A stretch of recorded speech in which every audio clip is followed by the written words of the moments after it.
우리 이번에는 좌우 옆에 있는 분들을 이제 좀 축복하면서 함께 인사해 보도록 하겠습니다. 예수님이 여기에 계십니다. 아멘. 예수님이 우리 안에 계실 줄 믿습니다. 아멘. 전 세계를 통틀어서 변하지 않는 진리가 있습니다. 남자들의 인생은 정해져 있다는 건데요. 이것은 참 신기하게 열심히 살아도 변하지 않고 결혼을 해도 변하지 않습니다.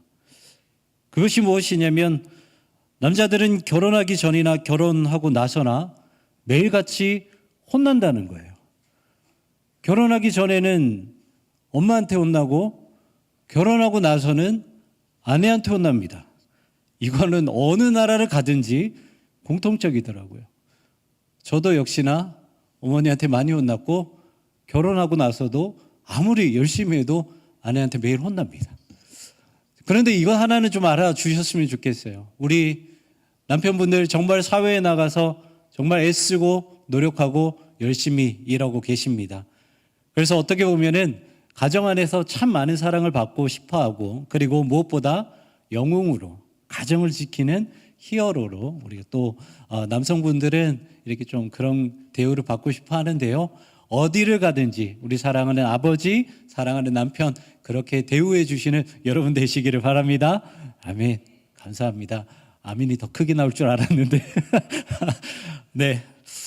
이렇게 처음에 이렇게 가벼운 농담으로 설교를 시작하는 이유는 사실 좀 안타까운 이야기를 좀 우리가 함께 나눴으면 해서 이렇게 말씀을 드렸는데요. 얼마 전에 우리가 참 마음 아픈 사건을 경험을 했죠. 무안공항 참사가 일어났습니다. 그런데 여러분, 세월호 사건이 언제 일어난 줄 아십니까? 세월호 사건은 지금은 2025년이지만 2024년을 기준으로 봤을 때는 딱 10년 전 2014년 4월에 일어났습니다. 두 가지 사건 모두 이제 전 국민의 마음을 아프게 했던 참 안타까운 사건이었죠.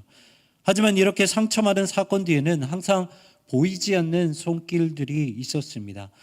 제가 조사를 해보니까요, 세월호 사건 때 정말 전국에서 수많은 자원봉사자들이 자원을 해주셨는데 무려 4만 명이나 되는 자원봉사자가 있었다고 합니다. 그리고 이번 무안공항 참사 사건에도 유가족들을 위로하고 그리고 그들을 위해서 봉사하기 위해서 매일 1,000명이나 되시는 분들이 자원하고 있다고 합니다. 그리고 나서 제가 쭉 조사하는 가운데 그러면 이번에는 또 세월호랑 어떻게 관계가 있을까? 뉴스 기사를 한번 본 적이 있는데요. 10년 전 세월호 사건 때 자원봉사를 갔던 10대들이 무안공항 참사 사건이 터지자마자 자원봉사로 지원하였다. 10년 전 세월호 사건 때 무료 약국으로 봉사하셨던 전남에 있는 약사분들도 이 사건이 터지자마자 자원봉사로 나섰다. 이런 뉴스 기사를 본 적이 있습니다. 이렇게 마음 아픈 사건들이 터질 때마다 이 사실 상처받는 분들의 마음을 치유하고 그 모든 사건들을 회복하는 것은 겉으로 드러나는 그런 모습이 아니라 사실 이렇게 보이지 않는 손길들, 다시 말해 이 숨겨진 영웅들 때문에 회복될 수 있다라는 것이죠. 오늘 본문은 예수님의 첫 이적 사건인 가나 혼인잔치의 말씀입니다. 오늘 본문 1절과 2절은 이렇게 시작하고 있습니다. 사흘째 되던 날 갈릴리 가나에 혼례가 있어 예수의 어머니도 거기 계시고 예수와 그 제자들도 혼례의 청함을 받았더니, 갈릴리라는 지역에 이 가나라는 작은 마을이 있습니다. 그곳에서 혼인잔치가 있는데 예수님과 어머니 마리아 그리고 제자들이 함께 초대받은 것으로 보입니다. 하지만 이렇게 초대받았을 때 뭔가 즐겁게 혼인잔치가 일어나는 그 모습이 기록된 것이 아니라 바로 다음 3절 말씀에 이렇게 시작을 하고 있죠. 포도주가 떨어졌다라고 기록을 하고 있습니다. 여러분, 결혼은 신랑과 신부뿐만 아니라 온 가족과 지인들이 함께 축복하며 축하하며 즐거운 시간을 보내는 것입니다. 그리고 평민들은 그때 당시에 정말 너무 귀해서 맛보지 못했던 그 포도주를 먹을 수 있는 날이 바로 이 혼인잔치였어요. 그렇기 때문에 결혼식에 포도주가 떨어진다는 것은 당연히 분위기가 안 좋아질 수밖에 없었다는 것이죠. 그런데 포도주가 떨어졌다는 말은요, 이 단순히 분위기를 끌어올리기 위해서 필요한 것이 아니었습니다. 오늘 본문을 이해하기 위해서는 이 당시 유대인들의 결혼 문화에 대해서 조금 알 필요가 있는데요. 유대인들에게 결혼은 우리처럼 결혼식 날짜를 잡고 상견례를 해서 서로 가족과 가족의 인사를 하고 결혼식을 한다, 이런 의미가 아니었어요. 유대인들에게 결혼 문화는 두 가지 큰 의미가 있었는데, 이 첫 번째는요, 당시 유대인들은 남자와 여자가 사랑하게 되면 결혼 한 1년 전에 반드시 해야 되는 것이 있습니다. 그것이 무엇이냐면 약혼이라고 하는 정혼 예식을 따로 치르게 돼요. 그때 신랑 측, 그러니까 남자는 반드시 준비해야 되는 것이 두 가지가 있습니다. 하나는 신부를 맞이할 지창금이 필요하고요. 그리고 또 한 가지가 바로 포도주입니다. 먼저 신랑은 그 두 가지 모든 것을 준비해서 자신이 신부가 될 신부의 집으로 갑니다. 그리고 나서 이제 신부의 집에 그 지창금을 드리게 되죠. 그리고 일주일 동안 그 신부의 집에서 천막을 쳐놓고 많은 사람들과 잔치를 베풉니다. 그리고 마지막 7째 날이 되었을 때 이 신랑, 이 남자는요, 자신이 가지고 왔던 이 고급진 포도주를 신부, 자신이 사랑하는 여인 앞에 내어놓습니다. 그리고 나서 이 신부, 이 여인이 그 포도주를 마셨을 때 신랑과 신부는 약혼을 하게 되는 것입니다. 그리고 1년 뒤에 이 신랑은 다시 신부의 집에 가서 신부를 맞이해서 신혼방으로 데리고 오게 되는 것이죠. 이게 첫 번째 포도주의 의미입니다. 그리고 또 한 가지는요, 유대인들은 결혼을 단순히 남자와 여자가 만나서 결혼한 그 가정을 만드는 것이 아니고요, 정결 예식으로 생각을 했어요. 자신의 죄를 사함을 받는 정결 예식이 결혼이라고 생각을 했습니다. 그래서 이 두 사람은, 남자와 여자가 결혼한다는 것은 내가 결국 거룩함 가운데 참여하는 것이 결혼이었다라는 것이죠. 이것이 두 번째 유대인들에게 이 결혼의 문화였다라는 것입니다. 그렇다면 여기서 오늘 본문에서 말씀하시는 이 포도주가 떨어졌다는 말은 그들에게 어떠한 의미가 되는 것일까요? 먼저 혼인잔치를 망치게 되었다는 것이고요. 그리고 포도주가 없어서 남자와 여자의 혼인 서약을 하지 못한다는 의미가 되고요. 그리고 그들은 포도주가 없어서 결국은 정결하지 못하게 되었다는 의미가 되는 것입니다. 한마디로 이 포도주 하나 때문에 잔치와 결혼이 무산되고 자신들도 수치를 당할 수밖에 없다라는 것이죠. 그 문제가 바로 오늘 본문에서 야기된 문제였다는 것입니다. 우리는 삶이 어려울 때마다 항상 하나님께 이렇게 기도합니다. 주님, 우리가 어려운 상황을 만났을 때 믿음으로, 그리고 우리의 신앙으로 제발 이 문제들을 헤쳐나갈 수 있도록 하나님 도와주십시오. 이렇게 기도를 하죠. 그렇다면 왜 우리는 이런 기도를 드릴까요? 우리도 마찬가지예요. 이 포도주 때문에 모든 것이 다 틀어진 것처럼 우리의 일상 가운데 그 작은 것 하나 찾아오는 그 문제 때문에 우리의 모든 인생이 다 와르르 무너지기 때문이죠. 그 작은 문제 때문에 우리의 인생과 우리의 신앙, 그 모든 것들이 흔들리기 쉽기 때문에, 그리고 무엇보다 이 문제를 절대로 우리가 해결할 수 없기 때문에 우리는 간절한 심령으로 하나님께 기도를 드리는 것입니다. 여러분, 오늘 본문도 한번 보십시오. 포도주가 떨어진 문제를 사람이 해결할 수 있습니까? 사람이 해결하지 못합니다. 사람들은 포도주에 취하고 잔치에 취해서 솔직히 자신들이 어떤 문제에 휩싸였는지를 전혀 알지 못해요. 그렇다면 그 문제를 유일하게 해결해 주실 수 있는 분이 누구십니까? 오늘 보면 3절 뒷부분에는 이렇게 말씀하고 있습니다. 예수의 어머니가 예수에게 이르되 저들에게 포도주가 없다 하니. 아멘. 여러분, 오늘 문제는요, 단순히 현실적인 문제뿐만 아니라 영적인 문제에도 포함되었습니다. 그래서 어느 한 가지만 해결돼서는 절대로 안 된다는 것이었죠.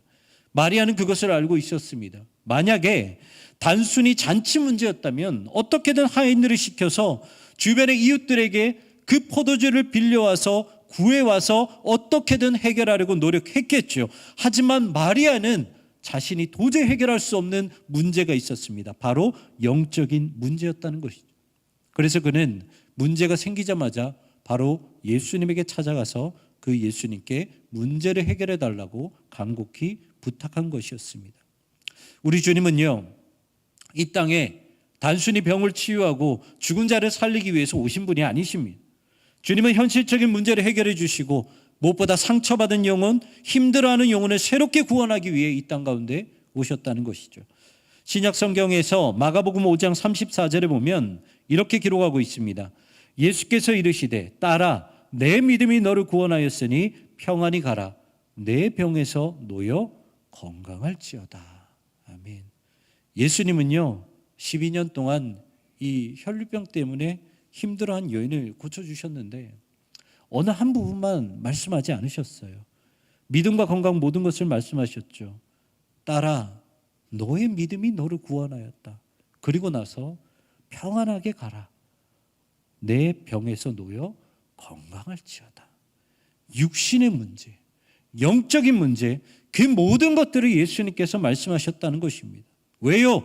예수님이 혈루병 여인에게 원하셨던 것은 육신의 문제가 해결되어서 다시 자신이 살아가고 있던 세상에서 이전과 똑같은 모습을 살아가는 것이 예수님이 원하는 것이 아니었기 때문이에요.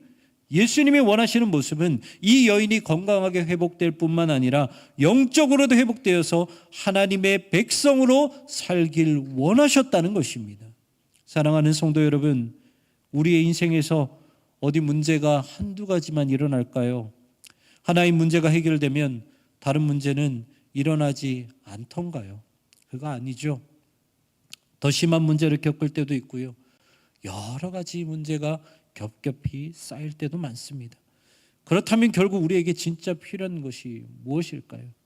그냥 문제가 해결되는 것일까요? 아니면 어떤 문제들 버틸 수 있는 믿음일까요? 문제의 해결일까요? 문제 가운데 버틸 수 있는 믿음일까요? 사실 우리에게 필요한 것은 둘 중 하나가 아니라 두 가지 모두입니다. 문제가 해결되는 것도 필요하고요. 문제 속에서 버틸 수 있는 믿음도 필요하다는 것이죠. 그런데 그것을 유일하게 주실 수 있는 분이 누구십니까? 바로 우리 주님 예수 그리스도라는 것입니다. 2025년 올 한 해도 우리에게도 포도주가 떨어지는 사건들이 참 많이 일어날 것입니다. 하지만 혼인잔치에 예수님이 계셨던 것처럼 우리 안에 예수님께서 함께 하신다면 예수님 때문에 우리 심령은 절대로 지치지 않을 것이고 결국 이겨내게 될 것입니다. 이 은혜가 여러분들의 가운데 항상 함께 하시기를 주님의 이름으로 축원합니다. 아멘. 이렇게 포도주가 떨어져 가고 있을 때 오늘 본문은요 참 희한하게 시선을 부엌으로 돌리게 됩니다. 여러분 참 이상하죠. 문제는 잔치 자리에서 일어나고 있는데 성경은 문제가 일어나는 곳이 아니라 문제를 그 해결하려고 하는 그 잔치 자리가 아니라 오히려 엉뚱한 부엌으로 시선을 돌리고 있다는 거예요. 그렇다면 왜 말씀은 우리에게 이 부엌의 모습을 말씀하고 있을까요? 그것은 예수님은 잔치 자리에 계신 것이 아니라 부엌에 계셨기 때문이에요. 여러분 우리의 문제는요 문제가 있는 곳에서 해결되는 것이 아니에요.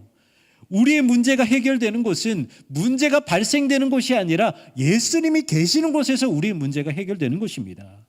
그렇기 때문에 우리는 예수님이 있는 곳으로 가야 되지 계속해서 문제가 발생한 그곳에서 머물고 있으면 안 된다는 거죠. 아무리 문제가 일어나는 곳이라 할지라도 그곳에 예수님이 계시지 않는다면 문제는 절대로 해결되지 못한다는 거예요. 그래서 우리는 항상 우리의 시선을 예수님은 어디에 계실까? 거기에만 집중해야 된다는 것입니다. 이제 예수님은 부엌에서 문제를 하나하나 해결해 나가십니다. 그런데 예수님이 문제를 해결하시는데 희한하게 직접 당신께서 해결하는 것이 아니라 하인들을 사용하셨다는 거예요. 오늘 본문 7절과 8절의 말씀입니다. 예수께서 그들에게 이르시되 항아리에 물을 채우라 하신즉 아기까지 채우니 이제는 떠서 연회장에게 갖다 주라 하심에 갖다 주었더니. 아멘. 예수님은 하인들에게 이렇게 말씀하시죠. 빈 항아리에 물을 채워라. 그리고 그걸 떠서 연회장에게 갖다 주어라. 여러분 어떻게 생각하십니까? 아무리 하인이라 하더라도요 이 뭔가 이해가 되어야 순종하죠. 지금 포도주가 떨어져서 혼인잔치가 다 이 망하게 생겼는데 물을 가져다 준다고 생각해 보십시오. 하인들은 그 자리에서 매질을 당하고 벌을 당할 것입니다. 하지만 이런 말도 안 되는 일을 통하여 예수님은 일을 해결하시죠. 그것도 그냥 해결하셨을 뿐만 아니라 오히려 잔치를 더 즐겁고 더 행복하게 만드셨다는 것입니다. 본문 10절 말씀입니다. 말하되 사람마다 먼저 좋은 포도주를 내고 취한 후에 낮은 것을 내거늘 그대는 지금까지 좋은 포도주를 두었도다 하니라. 이렇게 예수님의 이적을 통해서 오히려 혼인잔치는 더 즐거운 잔치가 되었습니다. 그리고 나서 오늘 본문은 우리에게 아주 중요한 말씀을 하고 있습니다. 9절 말씀입니다. 한번 같이 한번 읽어볼까요? 연회장은 물로 된 포도주를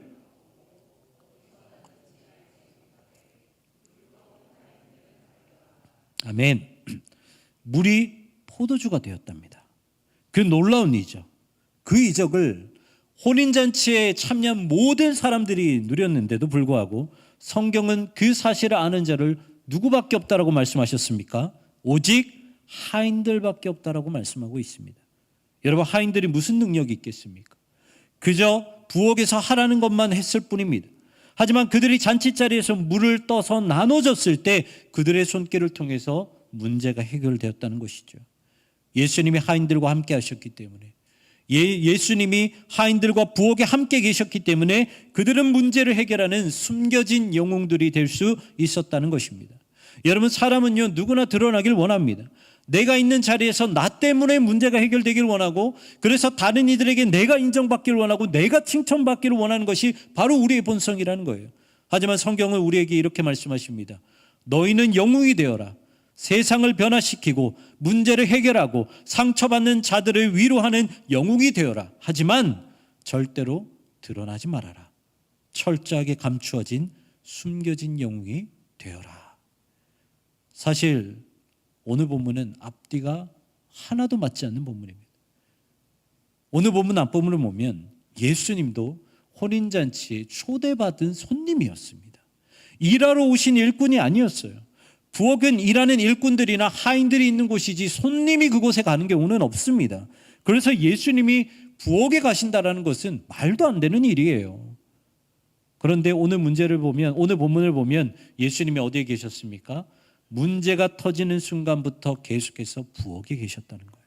아니, 더 정확하게 말하면 문제가 터지는 그 순간에 예수님은 부엌으로 들어가셨다는 거예요. 왜요? 문제를 해결하기 위해. 그곳이 어디가 되었든 예수님은 들어가셨다는 것입니다. 여러분, 우리의 인생에 소망이 있고 희망이 있는 이유가 무엇입니까? 어두운 우리의 심령 가운데 빛 대신 예수님이 들어오셨기 때문입니다.